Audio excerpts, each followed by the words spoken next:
The teacher was the one responsible for all the incidents that had occurred at the academy since that night when the welcome ceremony was held. After saying this, Seika forced Cordell by revealing all her plans and also finding out how she placed the curse on Amu using demon blood, and that night when she faced those demons, she got their blood where the curse was, and that's how she got cursed, but Seika revealed that she had transferred the curse to one of them, so it wouldn't affect anymore, making Cordell very angry, so decided to attack Seika to kill him so that all information wouldn't be revealed. But Seika quickly showed her power, so she transferred the curse and then used a mantra and transferred it back to its creator, Cordell, making him faint while he slowly died. Seika explained what he found after Seika spoke. We realized that Seika is a specialist in curses and that's why he found it so easy. And after that Seika met Yifa, who gave her the ring found in the underground room, and at that moment Amu came, who Seika greeted, but he was very cold and told her not to talk to him. Seika felt confused because he thought they were already friends, but Amu and Yifa seemed very close, leaving Seika puzzled. And in the next scene, the anime moves us a little forward in time and takes us a year later. So they are all competing in their second year as students at the academy, and they celebrate it with a big feast to thank Yifa, because thanks to her they did not lose any year due to their poor grades, but Yifa always helped to improve their grades. And at the same time, a scene of a grandfather appears who will become the vice principal at the academy and tells Seika that they should report to the principal's office on another day, which makes Seika suspicious because it is very strange that he is called just like that. The next day, Seika goes there and they head to the office as requested, where he finds out that the principal is a dwarf, but he talks about his family and how he knows Seika's father and uncle, which surprises Seika because didn't know he had an uncle. However, the principal tells Seika why he was called so quickly, and it turns out he wants Seika to participate in a fighting tournament in the capital along with another girl named Mabel, whom we have never seen before at the academy. Then, the principal explains that he has set 2 slots for the tournament so that 12 students can participate, one of which will be taken by Mabel and the other slot will make Seika or Yifa worried. However, before knowing the answer, the anime takes us a moment later when Seika and Yifa meet Amu, who is very upset because they didn't call her Mabel. So Angie asks Seika who of the 2 will go, and he answers that he will take the second slot because there seems to be something about Mabel that catches her attention. And then they talk longer, where Amu keeps expressing her discomfort for not being chosen as a candidate. And after that they go for a walk and Amu keeps talking about Mabel, which according to Amu is only there because of her family's influence, not because she is really strong. But Seika tells them not to think like that. However, suddenly Mabel appeared, having heard everything Angie said about her, so Mabel told her that she was just a spoiled speaker and that she cried because she wasn't chosen for the tournament. After all, she was too weak. Of course, this made Amu very angry, so he challenged her to a fencing duel where Mabel took up the sword. Seika quickly noticed the girl's stance, who had taken up the sword, meaning she might be at the same level or even more skilled with the sword. However, he had no intention of stopping her because she would use the situation to gather more information about Mabel, as it was clear she didn't know her. As the fight began, something very strange happened. Mabel managed to defeat Amu with just 3 moves effortlessly. But what was truly odd was that Mabel might have enchanted her sword with dark magic to gain an advantage and defeat Amu, who wasn't using magic. However, Amu seemed very calm, and when Seika approached to ask if she was okay, she rose and decided that she had made a decision. In a scene change, the anime takes us a few days ahead, and we see Seika meeting Mabel heading towards the capital.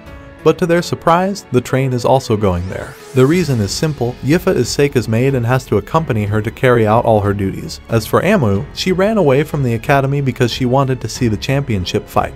After this, they finally arrive in the capital, so they get off the train. Seeing the grand scenery and buildings, Seika felt quite unwell. Seika isn't very good at traveling and often feels nauseous. They decide to go to the Colosseum where the tournament will be held. Seika is very interested in seeing the participant list, so he starts checking it and realizes that if he and Mabel win, they will have to meet in the semifinals. This seems very thoughtless by the event organizers, as it's not good for 2 students from the same school to fight each other. After seeing what he wanted to see, he told the girl that he wanted to be alone for a while in the room that would be his living quarters. However, the girl said that being alone wasn't an option because she came as a servant.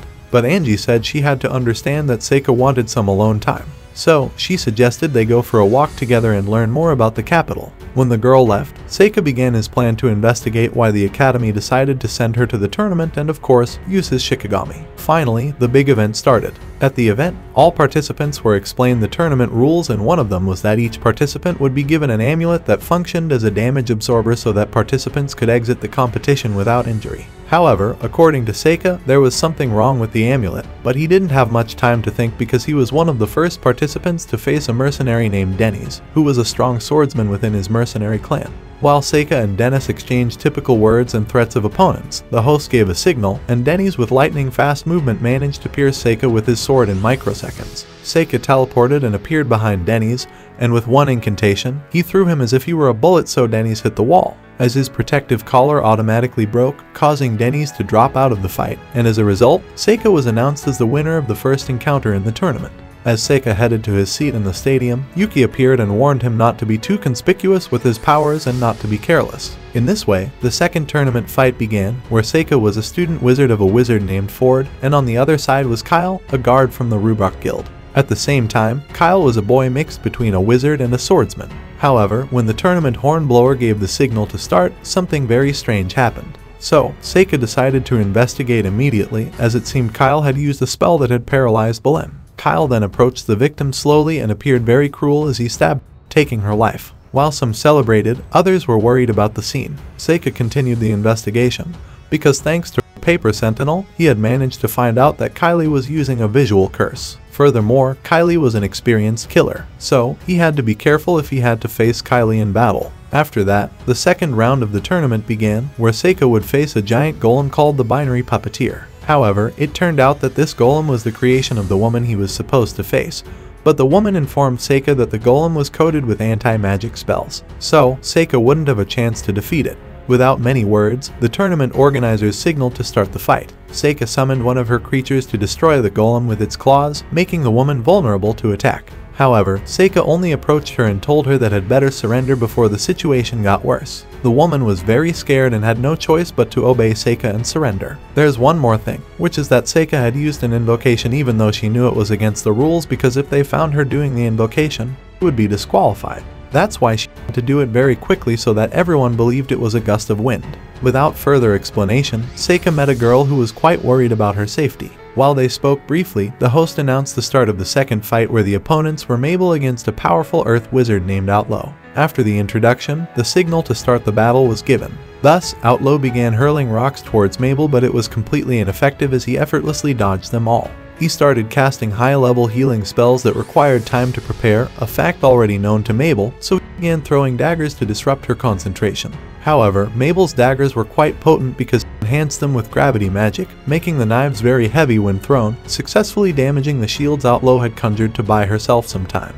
As a result, he had no choice but to continue fighting as best he could, but Mabel was much faster than him and she cut his staff, rendering him unable to continue the fight. So, he decided to surrender of his own accord. Everyone began to celebrate, including the host himself who, in his joy, declared Mabel a hero. This caught Seika's attention, so he asked the girls why they suddenly referred to Mabel as a hero. However, Mabel explained that it was because she shared the same name as an ancient hero and also wielded the same sword as the ancient hero. However, Seika wasn't entirely convinced by that answer because there were still many questions bothering his mind, especially since on the same night, he saw a stranger trying to send a pigeon with any information. Seika had been aware for some time now, so he decided to disrupt the man's plan.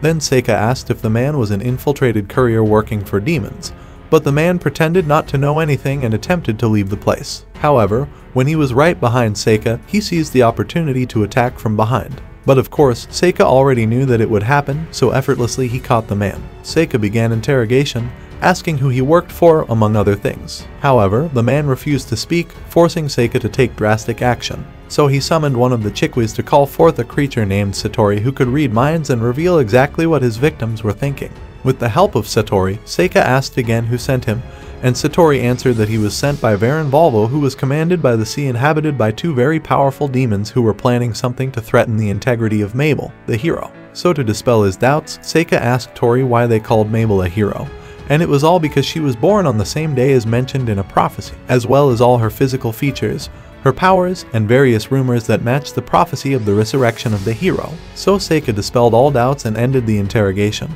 not forgetting to praise Satori for doing a good job, and in return, he could devour the victim. Furthermore, he managed to get the message that would be sent with that carrier pigeon, but unfortunately, he couldn't know its content because it was written in a language unfamiliar to Seika, so he decided to destroy it, but still satisfied because he knew what made him so anxious. However, he concluded that all of Mabel's hero powers had been created by the Academy so that she would win the tournament and attract attention. They were like fat that kept all the hero's enemies focused on her to protect the true hero, Sanyo. So, a new day arrived and the tournament competition continued into the second round, where we saw Kyle easily advance to the next round. Furthermore, he also started the third round, and Seika recounted how he had to face a necromancer, but as expected, it was not a big deal for him. He also mentioned Mabel, who also made it to the third phase without difficulty, meaning she and Seika would face off in the semifinals. However, before that, Mabel met with Seika to warn her to withdraw from the tournament because the tournament was not as it seemed, or at least not as Seika believed. However, Seika refused to withdraw from the fight. He also said that if Mabel wanted to reach the final of the tournament, she would have to earn that privilege by fighting against him. However, the girl said that she had seen Seika's fighting skills in previous battles and had concluded that Seika was strong enough and therefore she would not hold back against him. So, it didn't matter to her, she had to kill him, but Seika once again refused to withdraw from the duel. And then the girl left, forcing Seika to withdraw again. Meanwhile, the tournament organizers announced that the semifinal match was between Kale and Rianez and would take place on the same day. So, Seika returned to her seat to watch this exciting fight. After the routine presentations, the host signaled for the match to begin. As a first step, the queen decided to protect herself with a curse-resistant spell against Kyle's specialty, Eye Curses. The great battle began between them, and the queen started casting all sorts of spells but none succeeded in harming Kyle. Finally, the queen was forced to summon some stone golems. Unfortunately, this also didn't work as Kyle used a type of dark magic that allowed them to dispel them all in an instant. He even managed to capture the queen. Kyle prepared to end the queen's life as usual, but suddenly the cheering whistle sounded, signaling that the meeting time was up. This was very fortunate for the queen because thanks to it, she did not die even though she lost the battle against Kyle. Thus, the day ended and everyone went to rest to return to the tournament the next day. Then, Seika began to think about what he would do next. Because he wasn't sure whether to intentionally lose to Mabel or defeat him, he didn't dwell on the matter too much and went to sleep. However, thanks to one of the sentinels he possessed, he realized that Mabel wanted to disrupt her sweet dreams. Therefore, he fell from the ceiling of Seika's room because her intention was clear, she wanted to end Seika's life. But she managed to defend herself and fight back. Then, Seika thought it wouldn't be wise to let her live after she attempted to kill him, but right at that moment, a drunken man seemed to have arrived at the scene because he was intrigued by the noise, and as soon as Seika got distracted to look at the man, Mabel took advantage of it and fled from the scene. However, Seika prepared to follow her to her room to spend the night with her because he had wrecked my room. He remained silent, continued, and managed to speak with her, who admitted that he didn't intend to hurt her, but wanted to harm her so she couldn't participate in the tournament. Mabel asked Seika to surrender again because she didn't want anyone else to die, and she wouldn't be able to hold back against because she had her reasons to win, regardless of anything else. She stopped talking, saying that she was sent as a substitute for Anjo to attract the attention of demons like fake heroes. The girl was surprised to see that Seika knew so much, but he said that he was wrong about one thing, namely that the real goal was to die by Kyle's hand, the boy with evil eyes, so that the demons would think the hero was already dead. Mabel explained that the merchant guild raised slaves, with the potential to turn them into mercenaries. Both she and Kyle were raised in a guild whose goal in the tournament was to check if Kyle had become the perfect mercenary. To turn someone into a mercenary, the guild opens the candidate's skull and implants magic into their brain, so they no longer feel fear or hesitation and become the perfect mercenary who only follows orders. Mabel explained that the guild trained children in groups of 4 or those who grew up together and lived with families all the time. But only one of the 4 children was operated on to become a mercenary, and could only become a mercenary if he killed the other 3 children. Mabel confessed that she should have been dead because she was the last of Kyle's 3 friends who were supposed to be killed, but Gilda decided to sell her and use her in the tournament to become famous alongside Kyle. Nevertheless, the girl stated that it didn't matter to her whether she became a hero, an academy, or Gilda because she planned to kill Kyle herself in the final as he had killed her sibling. Seda saw through her lies and told her that Kyle was her sibling and his hair was dyed. Mabel was shocked but eventually surrendered and revealed that her sibling had told her before dying that if one day she changed, she wanted to be the one to free him, and long ago she had turned into a monster who killed innocent people. She had no other choice but to end her life to free him, even if she died in the process. Seika stood up and declared that she had decided to defeat Kyle herself in the final because she didn't have to die and surely her sibling didn't want her to die, but to be free. Mabel smiled and thanked her but said she would still fight with all her might in the tournament for her sibling, and the next day the two faced off in the tournament.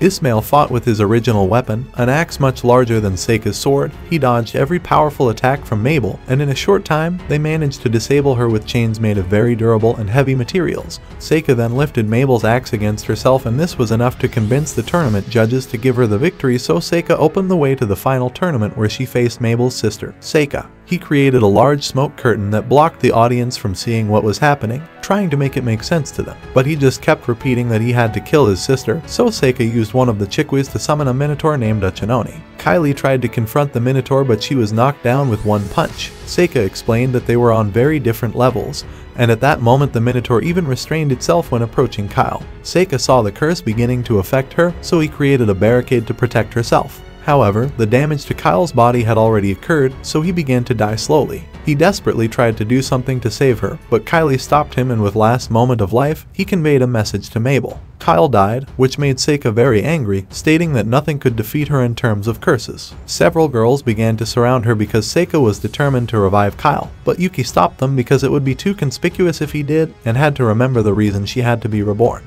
She was then surprised and remembered her other life, so she slowly stopped what she was doing, while Yuki sadly said that she understood that she was better than anyone else in the world. And so the tournament ended, and Seika told everyone that Kyle disappeared because her body was destroyed after some time receiving her tournament medals and prizes. He met Mabel and gave her the message left by her sibling that she would forgive her because of 3 clover leaves. Mabel cried upon hearing those words because before she underwent surgery, her brother accidentally broke the hair clip shaped like 3 clover leaves that she loved so much. After leaving Kyle's grave, Seika returned to the girls and explained everything that had happened, except for Mabel heroine. During that year passed, and returning to the academy with them, Seika met with the headmaster of the academy and informed him that she had saved Mabel's life, the false hero. From the beginning, her plan was for Mabel to win the tournament to lure Mabel back and save Kyle, freeing them from the gang. Mabel finally returned to her original hair color and spent her time studying diligently under Seika's supervision. After some time, the holiday at the academy arrived, and Seika had a mission to go to the kingdom of Assyria to investigate the case of the dragon. The Assyrian dragon had been living alongside the inhabitants for over a century and had even protected the lands. However, over the past year, it had been acting very strangely by attacking gardens and livestock. Cecilio, the heir to the throne of Asteria, told Seika about a legend that said once upon a time, the queen of Asteria hatched dragon eggs. Though it was only a legend, he asked Seika to investigate further. After a long 9-day journey, Seika arrived at the kingdom of Asteria with Yifa. They soon saw a dragon flying above the capital, which then flew towards them in a very dangerous manner. However, they were suddenly driven away by a giant lava tiger summoned by Sek, the leader of the mercenary group. Sek told the prince that the dragon's behavior had worsened during his absence, even starting to attack people. When Seika asked, the prince explained that he had no choice but to hire mercenaries to kill the dragon as he couldn't find another solution. Seika questioned his decision because the dragon, besides being large and very dangerous, was also a symbol of the kingdom. However, the prince warned her that it was a national matter and she should not interfere. The next day, Seika investigated all the documents about the dragon in the Asteria library, where she found that 150 years ago, something similar had happened when a dragon arrived in Assyria, and after 50 years, both dragons started attacking livestock and driving away anyone who approached them. This all happened because they had offspring and then left the nest after growing up 50 years later. The female dragon died of natural causes over 100 years ago, so the current dragon's behavior didn't make sense. Seika then decided to climb the mountain to investigate the dragon and find out the problem. Once she left, the elf assistant prince spoke alone with Yifa and admitted that he knew she could see elements after all, as Yifa was a descendant of elves and perhaps the elements had united them. Yifa was very surprised by this confession, but Lies immediately tried to convince her to enter Prince Cecilio's trap, who had been interested in her since the beginning. In addition, she also noted that Seika was a monster because he could see how the elements did not approach him, and avoided her just like they avoided demons, so she should stay away from someone so dangerous. Yifa defended Seika by stating her total trust in her and ensuring that she was truly human despite being somewhat strange. However, not long after, Prince Cecilio took advantage of Seika's absence to try to persuade Yifa to join his clan and become one of his posa. Moreover, he went through all the procedures to free her from the slavery that befell her. Although Yifa clearly stated that she did not want to be free, the prince still had no choice but to force her to sign the documents. But before he could do so, Seika arrived impressively, riding on the back of the Asteria dragon, surprising everyone. Seika realized that she had made friends with the dragon and figured out what the problem was, so she needed Yifa's help. The girl was very excited about this, so she didn't hesitate to go with Seika even though Lies tried to stop her. and so Seika flew on the dragon's back with Yifa back to the den where it turned out there were eggs. It seems that, like some other species, dragons change from male to female due to circumstances, able to reproduce without needing a partner. It also explains the behavior of dragons that don't have enough mana to hatch eggs alone. So like Legend, she uses fire magic to keep the nest warm and in the right condition for the eggs. This earns her the trust of the dragon, unexpectedly attacked by lava tigers, and reveals that she and her group, the mercenaries, indeed have a purpose to steal dragon eggs. She mocks how easy it is to deceive the prince and boasts about how easy it will be to end them. The water tiger struck again, and before Seika could do anything, she countered it with a powerful magical water attack. Then, Seika turned the tiger into ashes with a strong white fire attack, leaving the mercenaries stunned. Next, the dragon intimidated them by simply lifting itself above them, causing everyone to flee in panic, but Seika quickly used magic to capture each one with creeping vines and bound them. She burned Setch's grimoire so he couldn't summon it again. All the mercenaries were captured, and Seika explained to the prince everything that had happened, clarifying that they were aiding the dragon in hatching its eggs. The Astilla kingdom would return to its former glory. However, to Seika's astonishment, the prince rejects her solution and demands her to kill the dragon. In Seika's confusion, the prince grew angry and shouted that he needed significant achievements as the heir to the throne, or else he wouldn't become the next king. Of course, Seika refused, so the prince ordered his guards to apprehend her, stating that he was suspected of using magic to manipulate the dragon's behavior. Then he approached Yifa and told her she was free and no longer needed to accompany him. This greatly angered Seika, who exploded and yelled at the prince that he was a disgrace to his people and didn't even try at all. She was frustrated and finally said that the prince should fulfill his duties before seeking glory and women because he acted like an immature child, and she would never hand Yifa over to someone like him. She left the room in shock just like everyone else, but Ice couldn't contain his laughter and then ordered the guards to sheath their swords and told the prince that it was time for him to surrender because it was clear that Yifa wanted to be with Sunlight. He apologized to Seika and thanked her for her help with the dragon. Shortly after, he spoke with Yifa alone again, commenting on the love he had for the girl. He also drew a symbol on her hand and said he would give her some light elements, a rather unusual element with healing powers. Yifa commented to Life that she strongly reminded her of a fairy princess from a tale, that despite being in a group of heroes, she felt pity for the Demon King because of his kindness. She thanked and returned with Seika, and shortly they were back at the academy. On the other hand, we are shown a group of 5 powerful demons released by a strong man with social eyes. After the Great Chaos, the leader's goal is revealed that they want to defeat the heroes, even if it means sacrificing their lives. After a few days, Seika's academy finally returned home. After so long, along with Angie and Mabel, whose father wanted her to meet. But soon the girls were introduced to Fiona, famous as the Santa Princess, so named because she has holy blood and kingdom, because 15 years ago a priest in the capital gave birth to her with the emperor. The princess expressed how much she wanted to meet Amu because she often heard about him before. She thanked Seika for fulfilling her request, and soon after Amu scolded Seika for not telling her that they would meet the Santa Princess, and the next day, Amu and Seika escorted the princess around the city because she wanted to see places free from guards escorting her.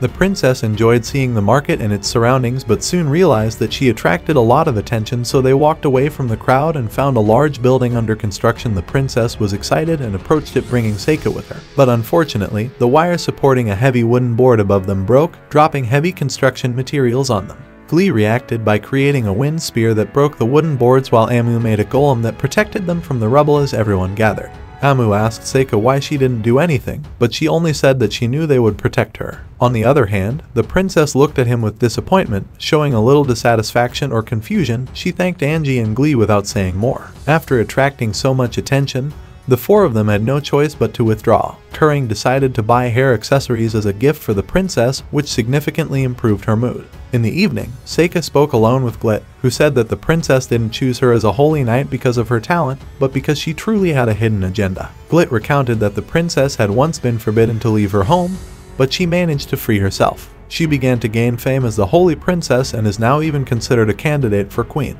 After explaining this, Glit revealed that the princess could be a surprising future for Seika. She advised me not to get too involved with her and not to disturb them because the princess has her eyes on the Empire's future. The next day, Seika avoided the princess as much as possible while she searched tirelessly for her. Yuki asked what he thought could be a threat, but Seika replied that it shouldn't be a problem as long as he didn't approach her. However, shortly after, Amu said he should meet her at least once because he would leave the next day, also the fact that he had seen her before playing chess with a sad expression. Seika reluctantly went with the princess, who invited him to play a game, because everyone stopped playing with her because she always won the games. Therefore, she gave Seika an advantage and only played with the king and pawn pieces, leaving all other pieces out of the game. Seika acted very confidently with the princess, who persuaded him to bet, stating that the loser had to do whatever the winner asked during the match. During the game, the princess shared her way of thinking, commenting to the people around the king's warriors that they were truly the most important, preferring the inhabitants of this world because the masses are even stronger. A rebellion could overthrow the government because it has a large numerical advantage. Therefore, she worked hard to make people know her name because she didn't have a strong alias. So she focused on having pieces that went unnoticed by anyone, especially when those pieces were the most powerful.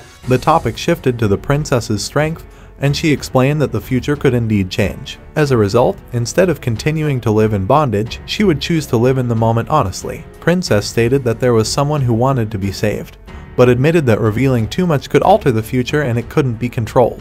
Therefore, the topic was left as it was, and the princess informed Seika that she would think about what to ask for as a bet, as she had been completely defeated in the chess game. Meanwhile, the group of 5 demons that had been previously shown were celebrating by consuming many humans they had brutally killed. In the rather lengthy effort, the leader's name was finally revealed to be Hornin, who could see others' powers the next day. Besides returning to the academy, the journey was made by the same carriage as Princess Glee. Along the way, a large group of robber organizations began attacking the carriage, destroying the empty carriage which served as bait to easily find the princess. Seika took care of the robbers and, at the princess's request, captured them all alive using her traps. The robbers were taken to the remaining empty carriage to be later captured and interrogated in the capital. The princess then admitted that she wanted them alive to serve as evidence against her political enemies, although they first had to find out who sent them. When they finally reached the capital, the princess parted ways with Seika, not without seriously stating that she was on her side and it was something he must not forget. The group of 5 demons reappeared, approaching their target quickly. Unlike their comrades, their leader knew well that after defeating the hero, he wouldn't be able to escape, but that was always his plan. Nevertheless, he gave false hope to his team by stating that after defeating the hero, for the sake of the demons' well-being, they would go home together. And that's the end of the anime.